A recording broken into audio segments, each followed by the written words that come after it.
Hello children, today we are going to read this chapter, that is chapter 4, animal adaptations further. So in the previous video we have already started reading this chapter and there we came to know what adaptations. तो वहाँ पे मैंने बोला था तुमको कि जो characteristics होता है एनिमल्स का जिसकी वजह से वो और अच्छे से अपने माहौल में घुल पाते और वहाँ पे ज़िंदा रह पाते, तो उसको हम क्या कहते हैं, एडेप्टेशन कहते हैं। आगे बढ़ के हमने पढ़ा हैबिटेट क्या है। तो हमने बोला था तुमको कि जो जिस एरिया में हमें मतलब जो नेचुरल होम होता है एनिमल्स का उसे हम हैबिटेट कहते हैं।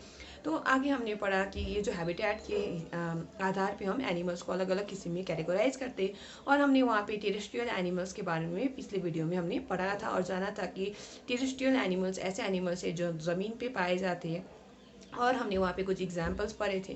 ऐसे करके हमने पढ़ा कि बहुत ही ठंडी एरिया में मिलने वाले जो एनिमल्स होते हैं उनके थिक क्या होता है, थिक कोट ऑफ फर होता है जिसकी वजह से उनको क्या होती है, गर्माहट मिलती है। और साथ में हमने वहाँ पे पढ़ा था कि इनके जो स्किन होता है, स्किन के नीचे में भी क्या होता है, एक परत होता है, मोटा सा परत होता है फैट का जिसको ब्लबर कहते हैं और इससे भी उनको गर्माहट मिलती है। ऐसे करके हमने पढ़ा कि जो बियर्स होते हैं वो क्या करते हैं, वो विंटर के सीज़न में वो सोते हैं लंबे समय के लिए क्योंकि उस समय खाने की कमी होती है और वो खुद को इनएक्टिव रखते हैं। और हमने पढ़ा था कि ये जो लॉन्ग विंटर स्लीप है इससे हम क्या कहते हैं, हाइबरनेशन कहते हैं। तो आगे बढ़ के हमने पढ़ा कि जो एनिमल्स होते हैं जो माउंटेन्स में मिलते हैं, तो ये जो एनिमल्स जो माउंटेन्स मिलते हैं इनके भी थिक फर होते हैं। और हमने पढ़ा था कि जो माउंटेनियस रीजन्स होते हैं वहाँ पे भी साल में ज़्यादातर समय क्या होता है, ठंडा रहता है, इसलिए उनके क्या होते हैं, थिक फर होते हैं। और साथ में हमने वहाँ पे पढ़ा कि इनके हूव्स होते हैं, यानी कि जो पैर के सबसे नीचे की ओर में वहाँ पे हूव्स होते हैं जिसे हिंदी में खुर कहते हैं। तो इनके खुर होते हैं जिसकी वजह से उनको चलने में आसानी होती है। तो आगे हमने पढ़ा कि जो कैमल लिजर्ड्स और डेजर्ट स्नेक्स है ये ऐसे एनिमल्स है जो बहुत ही गर्म एरिया में मिलते हैं और ऐसे एनिमल्स की क्या होती है, तो हमने वहाँ पे पढ़ा कि इनकी जो स्किन होती है वो स्किन का लेयर मोटा सा लेयर होगा, क्योंकि यहाँ पे बताया गया है कि हैव थिक स्किन। तो याद रखना है उनका स्किन क्या होगा, वो थिक होगा। और साथ में बोला गया था कि उनके शरीर में बहुत ही कम बाल हमें देखने को मिलेगा और इससे क्या होगा, प्रिवेंट होगा वाटर लॉस में। तो प्रिवेंट मतलब बाधा लगेगा वाटर लॉस में, तो वो नमी क्या नहीं करेंगे, खोएंगे नहीं, क्योंकि क्या था, उनका थिक स्किन था और साथ में उनके शरीर में बहुत कम बाल थे। आगे हमने पढ़ा कि स्नेल्स, लिजर्ड्स और वर्म्स सोते हैं लंबे समय के लिए। समर के सीज़न में वो खुद को क्या करने के लिए वो सोते हैं, तो ये बचने के लिए गर्मी से बचने के लिए वो सोते हैं लंबे समय के लिए समर सीजन में। और ये जो लंबा सा समर स्लीप है इसे हम क्या कहते हैं, एस्टिवेशन कहते हैं। तो अब आगे बढ़ते हैं एक्वेटिक एनिमल्स के बारे में। Aquatic animals are the animals living in water. तो बताया गया एक्वेटिक एनिमल्स ऐसे एनिमल्स है जो कहाँ पे रहते हैं, तो पानी में रहते हैं। Fish, turtle, whale and dolphin are some examples of aquatic animals. तो यहाँ पे कुछ एग्जाम्पल्स दिए गए एक्वेटिक एनिमल्स के, यानी कि ऐसे एनिमल्स के जो पानी में रहते हैं, जैसे कि फिश, टर्टल, व्हेल और डॉल्फिन। और तुम्हें पिक्चर तो दिख ही जाएगा राइट साइड में फिश और टर्टल का। आगे बताया गया है this animals can swim easily because they have fins. तो यहाँ पे याद रखना है कि ऐसे जो एनिमल्स है ये आसानी से स्विम कर सकते हैं क्योंकि इनके पास क्या होता है, तो इनके पास फिन्स होता है। Whales and turtles have paddle-like flippers that help them to swim across water। तो यहाँ पे बताया गया whales और turtles के क्या होते हैं, पैडल जैसे फ्लिपर्स होते हैं, यानी कि उनके पैडल जैसे अंग होते हैं जिसकी वजह से वो आसानी से क्या कर सकते हैं, स्विम कर सकते हैं पानी में। तो यहाँ पे पैडल क्या है, तो याद रखना है पैडल, जैसे कि यहाँ पे मैंने ड्रॉ किया हुआ है तुम्हें दिख रहा है, तो तुमने देखा ही होगा कि बोट को आगे बढ़ाने के लिए क्या करते हैं, पैडल का प्रयोग करते हैं। तो पैडल की मदद से वो बोट को आगे बढ़ाते। तो ऐसे करके पैडल जैसे उनके फ्लिपर्स होते हैं, यानी कि अंग होते हैं जिसकी वजह से वो स्विम कर सकते हैं पानी पे। तो यहाँ पे यही चीज़ बताया गया है। Most aquatic animals have gills which help them in breathing. तो ज़्यादातर जो एक्वेटिक एनिमल्स होते हैं उनके क्या होते हैं, गिल्स होते हैं जो उनको सांस लेने में मदद करते हैं। तो यहाँ पे फैक्चुअल स्टडी दिया हुआ है, let's read it.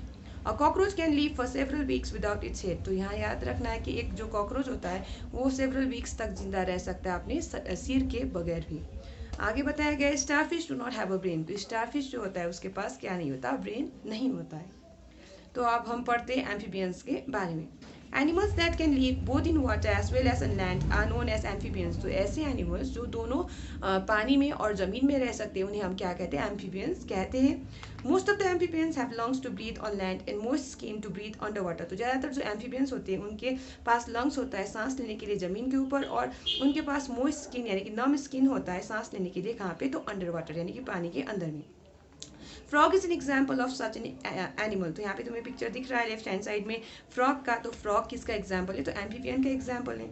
It has strong hind limbs which help it to hop on land and webbed feet which help it in swimming. तो यहाँ पे जो पिक्चर है, तो पिक्चर को अगर तुम देखोगे तो वहाँ पे तुम्हें समझ में आ जाएगा कि इसके जो पीछे के पैर है इसे हम हिंड लिम्स कह रहे हैं। तो ये जो पीछे का पैर है फ्रॉग का, ये हिंड लिम्स हुआ। तो ये जो हिंड लिम्स की मदद से ये जो जमीन पे क्या कर सकता है, हॉप कर सकता है। यानी कि तुमने देखा हो कैसे उसको वो फुदकता है, फ्रॉग फुदकता है, तो इसकी मदद से वो फुदकता है। और साथ में यहाँ पे तुम्हें दिख रहा है कि इसके जो पैर है वेब्ड है, तो ये जो वेब्ड पैर की मदद से यानी कि फीट की मदद से ये क्या कर सकता है, आसानी से स्विम कर सकता है। तो ये वेब्ड फीट इसको मदद करता है किसमें, तो स्विमिंग करने में।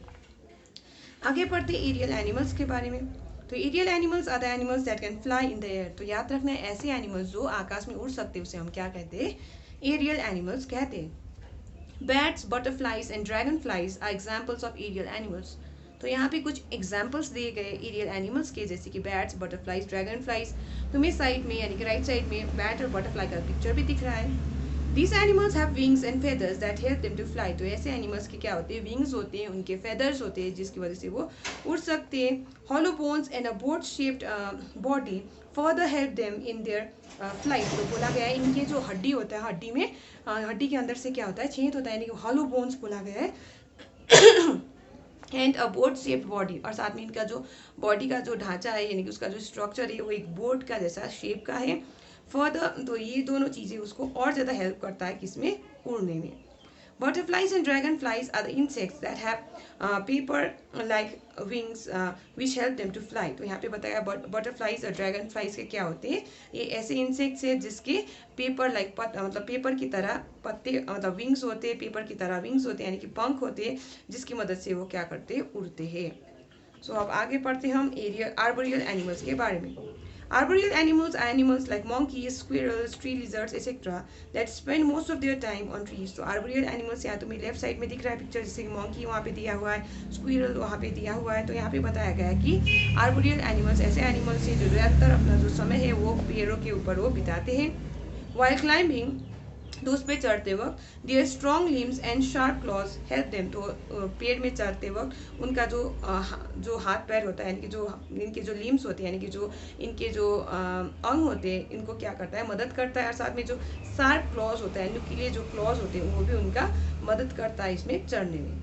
A long and curly tail of a monkey helps it to hang from the branches of tree। तो आगे बताया गया है कि ये जो लंबा सा और जो कर्ली यानी जो घुमावदार जो कर्ली टेल होता है किसका, तो मोंकी का, ये मदद करता है उसको क्या करने में, लटकने में। किससे, तो ब्रांच से किसके, तो ट्रीज के। तो जो डालियाँ होती है ट्रीज के उन डालियों से लटकने में उनको यानी मोंकी को मदद करता है। क्या, तो हमने पढ़ा उसका लंबा सा और जो कर्ली सा जो टेल होता है वो उसको मदद करता है। तो we are going to stop here for today children. तो हम यहीं पर तक पढ़ेंगे आज। We are going to continue reading this chapter in the next video. Thank you.